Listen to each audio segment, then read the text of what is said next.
So, ladies and gentlemen, mesdames et messieurs, meine Damen und Herren, señores y señoras, here we are back again. It is game number 3 on the Competo finals. Competo Cup number 27. The price tonight is a 50 euros and some hardware. It will be a power supply unit or a possible headphone, something like this, and DieStar saying, hey, my neighbor friend, so he must be happy about the fact that MorroW will be spawning right next to him, and good choice by MorroW to go for the extractor steal, delaying a possible Thor or tank drop here on the high ground of his natural there.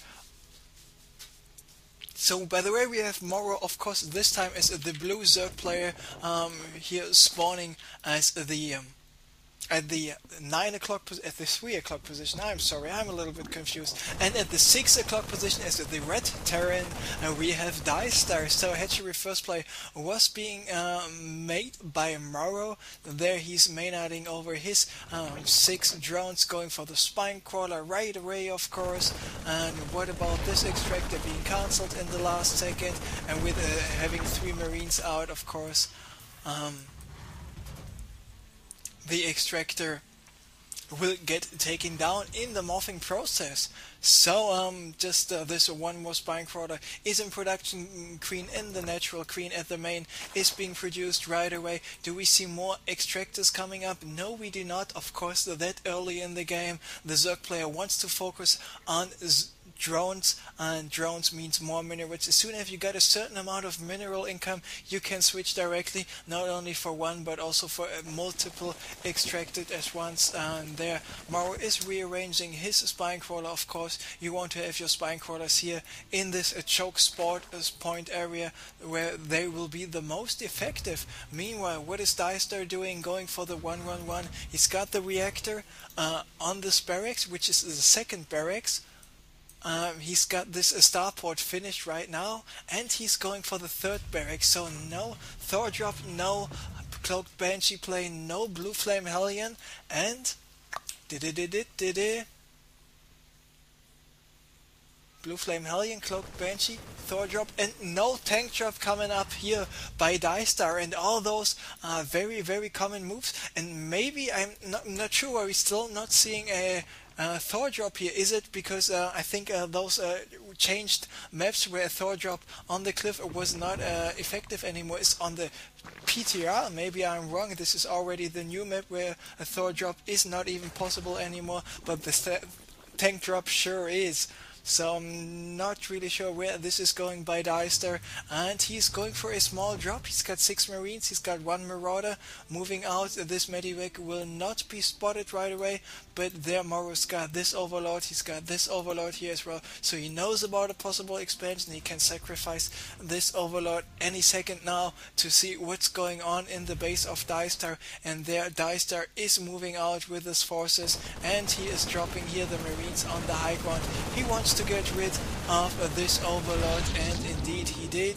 So now he's dropping with his marines there once again, and he wants to, of course, take the spine crawler, but the spine crawler will be finished in 2 seconds. So lifting up his forces once again, and looks like MorroW wants to bust his way to victory. He's got 13 banelings in production, and what does DieStar have to defend? He's only got 8 marines, that's about it. Now he's moving back with more marines, and this medivac just spotted all of the banelings, so he just needs to spread his marines out wide open, and he needs to bring some SCVs at the front. Just getting one bunker, getting another bunker. All the tech labs and the supply depots are going down, and now it is time for DieStar to micro the shit out of everything here, and he needs to constantly immediately wall off his front base once again, and he is doing this. So now he just needs to take care of the remaining Zerglings. So by moving back, pulling back with this second medivac from this location and spotting all those banelings and Zerglings, he might be in not too bad of a position, because MorroW feels like he is now committed to go for an attack. There we see the tech lab is finished, there we see the 2 supply depots are finished, and he needs to raise this supply depot once again. He looks like he's not doing this. Meanwhile, a tank finished for DieStar, and the siege mode still takes another 50 seconds. And by the way, if he does not raise this supply depot, he might be in a lot of trouble, and I think he needs to even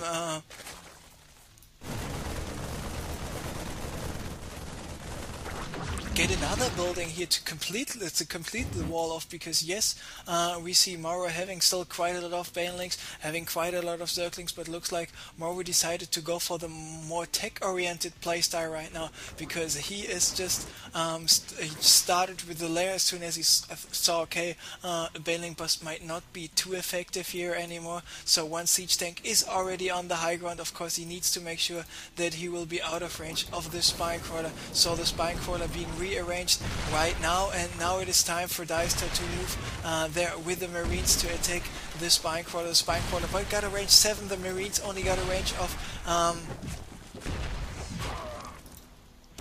6, and looks like yes, this siege tank is still out of range, so DieStar is able to move there with another siege tank, and the Spire is now in production for MorroW, and MorroW's Spire will only finish in 75 seconds, then add another 33 seconds for the Mutas. Meanwhile, this allows DieStar to get to do more damage, or enough damage to maybe take out the Century. Now he wants to rearrange all of his spine crawlers, but one spine crawler is already down. DieStar is just moving back with his spine crawlers. MorroW is just burrowing his spine crawlers once again, and I think DieStar could have even been able to take out all those spine crawlers one by one, but nice move by MorroW to just run with those zerglings over there just to distract DieStar a little bit. I mean, MorroW is on 2 bases, and as soon as those Mutas are out, the Spire will be finished in 10 seconds. As soon as the Mutas are out, DieStar will be in a lot of trouble. Now he's helping out here with more siege tanks, but he's not having any SCVs, he's not building any kind of missile turrets over there. And now we have 6 Mutas in production, and the 6 Mutas will just be too much to handle for all those siege tanks. In the end, DieStar most likely will lose all of his siege tank. Now the hatchery is gone. MorroW meanwhile went for his hidden base here at the 12 o'clock main, and DieStar is still on 1 base. He does not have any plans right now to go for some sort of expansion. This attack he is doing, it has to work, otherwise he will be in a lot of trouble. And now there are the Mutas out, but in the last second there are the Medivacs with the Marines in it arriving here for DieStar. When MorroW not only going for the 12 o'clock main, he's also going for the 12 o'clock at the natural expand. And now he's got enough forces out just to drop all of those units here on the low ground. The spine crawler most likely will die pretty soon, and there he is doing a scan, taking out all of those creep tumors, and there are the banelings, and he has to run away from the banelings so the tanks on the high ground can do the damage, and the high ground tanks doing quite some damage. Only 3 banelings here still alive, and looks like now MorroW wants to go for some sort of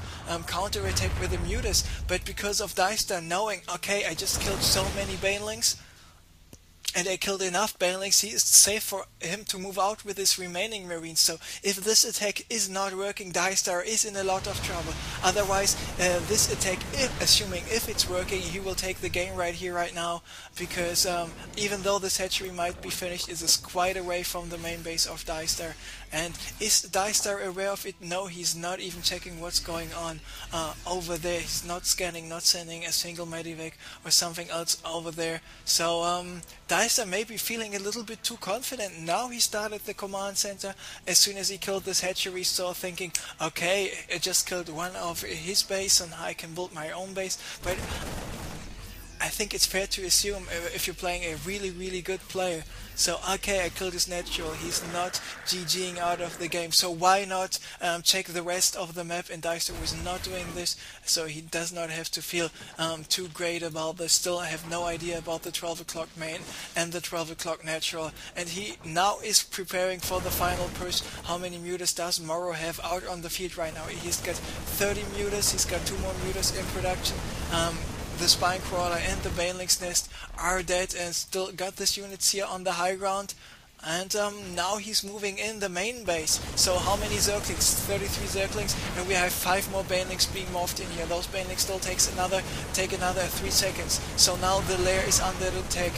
The lair is lost half of his HP. What are the Banelings doing? Banelings, of course, won't be able to do too much damage. But MorroW now going for a counter attack. DieStar just dropping some Marines here, and he got this other Stint Marines forcing those Mutas to run away. Meanwhile, he took out not only the lair, but now he will be able to take out the Spire as well. He will be able to take out the spawning pool and the Baneling's nest. So now all those Marines here in the main and the natural of DieStar are gone, because MorroW went in with his remaining Zerglings and Banelings.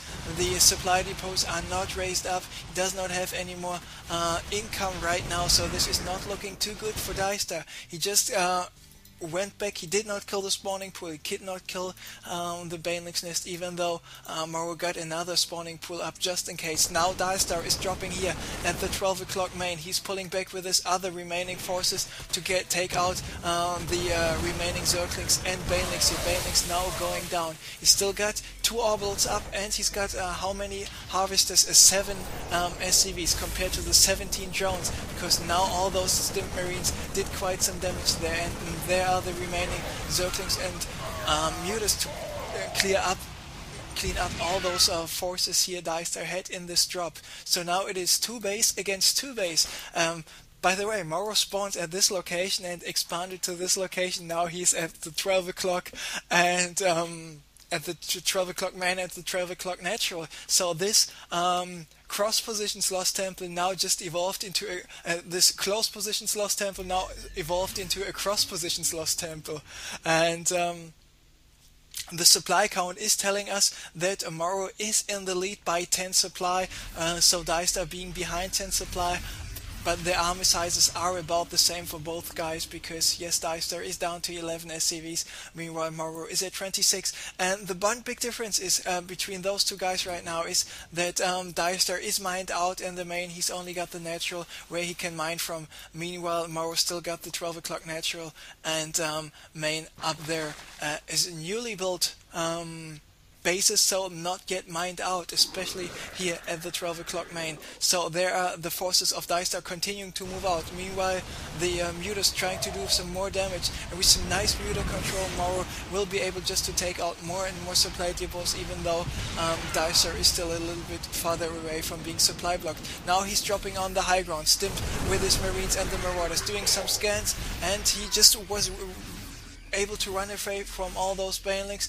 More siege tanks coming in, and if he will be able to do quite some damage there with his Marines and the siege tank, he will be in a good position trying to take out more Banelings. Now he's waiting for the Mutas to arrive, but here are still some Marines left. There's still some Zerglings and Banelings on the high ground. MorroW was attacking at the top and at the bottom at the same time, now clearing up all those forces. And I think this possibly might be it, because clearing up all those forces, DieStar is not in a best position.